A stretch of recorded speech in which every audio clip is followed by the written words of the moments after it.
Alright, so hi guys. I'm just going to be doing a quick tutorial about plants. Obviously you can see there's a lot around me. These are all the plants that I mostly own. Some are in other rooms, but these are the ones that are mostly in mine. So today I'm just going to show you some basic plant care tips and yeah.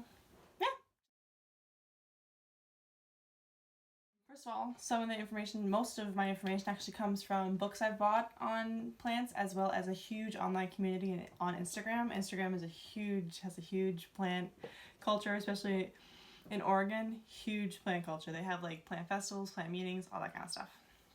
So a lot of the terms and care tips that I get about my plants, I get from there.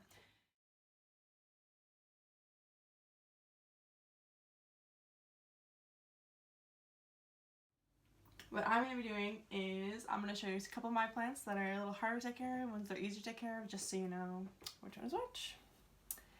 So, a plant that a lot of people have, that's very easy to take care of, super low maintenance, super just a kind of a chill plant, would definitely be this pothos. So, this lovely lady, you can kind of see, very long. I've had her for a year and a half. The best way to care for this plant is pretty much, it's any care. So in the winter you water it once every 3 weeks, in the summer once every 2 weeks. It's pretty much once the soil dries out, which you literally can just touch it with your finger. Once it's like, you know, crumbly, dry, you just completely fill the whole thing up with water. Let it drain out of a drainage hole, which you can see right there. Super important. They're super easy to take care of just because, like, the water, minimal. If you forget about them, they're actually okay. If you forget about them, they actually like being forgotten about sometimes. They like to completely dry out. Another big thing with plants is aeration holes. So sometimes if a soil gets too compact, it's old. It's just the roots get a little too root bound, which is another annoying thing plants can do is aeration. So I just take chopsticks, and if you go into a plant soil and you literally just poke holes this is before you water. You just poke holes in it. It's actually the best way to aerate the plant, because then the next time you water it, more water can get into the holes over there, and just get to different parts of the roots that are inside the pot. So this is pothos. These are common in a lot of stores. I have, I think, 3 different varieties.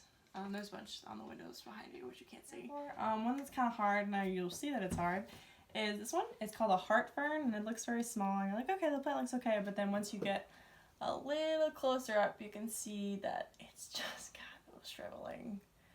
Yeah, ferns are kind of a pain, just because they need high humidity, just because they usually come from places of high humidity, aka the rainforest and things like that. So they require constant upkeep, I even have something called a cloche,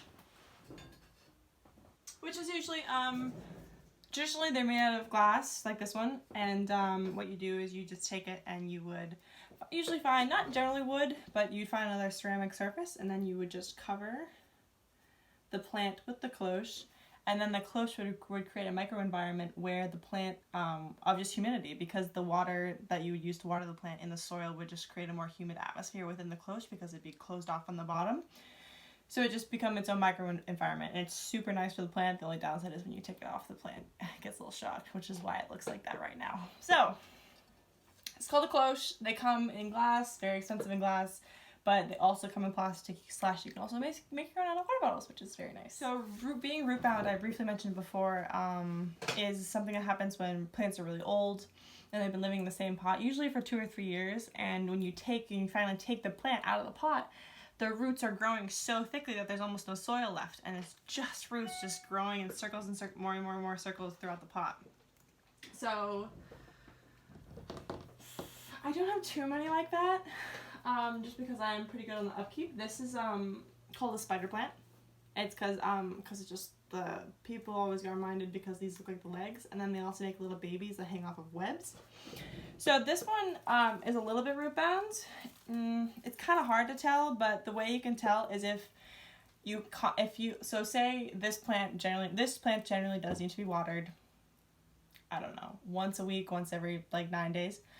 But if the plant starts to get a lot more needy, like it needs water every 3 days, 4 days, like 4 days, and then 3 days, and then it requires a lot more light, that means that the plant is running out of space in the bottom of the pot for all the roots.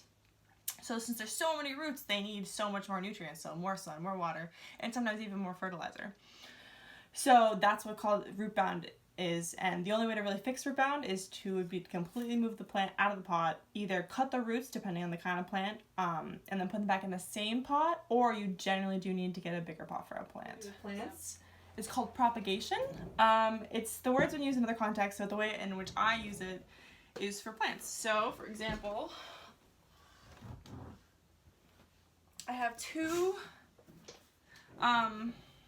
propagation stations right now. One of them is the pothos I showed you. So you can see this lovely little leaf, and it has a bunch of roots. So many. And also has a new growth.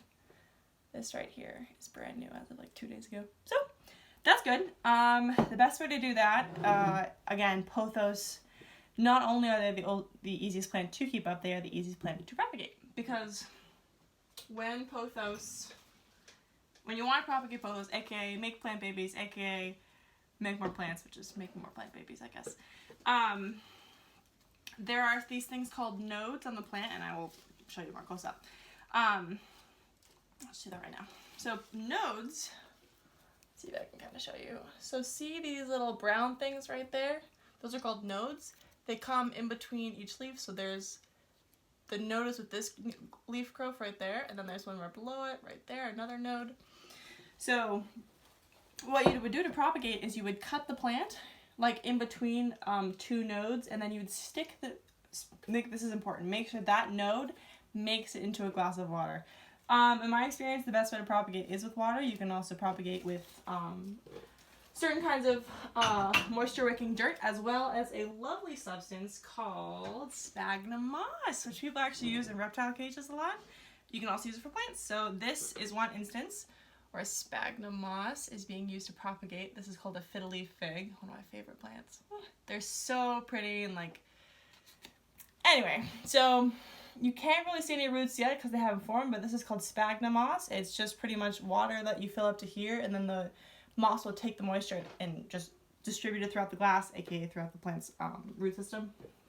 So those are just some ways to propagate. I enjoy it. It just takes a long time. So like this is a piece of jade that I've been propagating for a month, and you can see it has no roots. Maybe you can't see, but it has nothing. There is nothing in there. It's just brown on the bottom, but it does have a new growth. I'll show you that.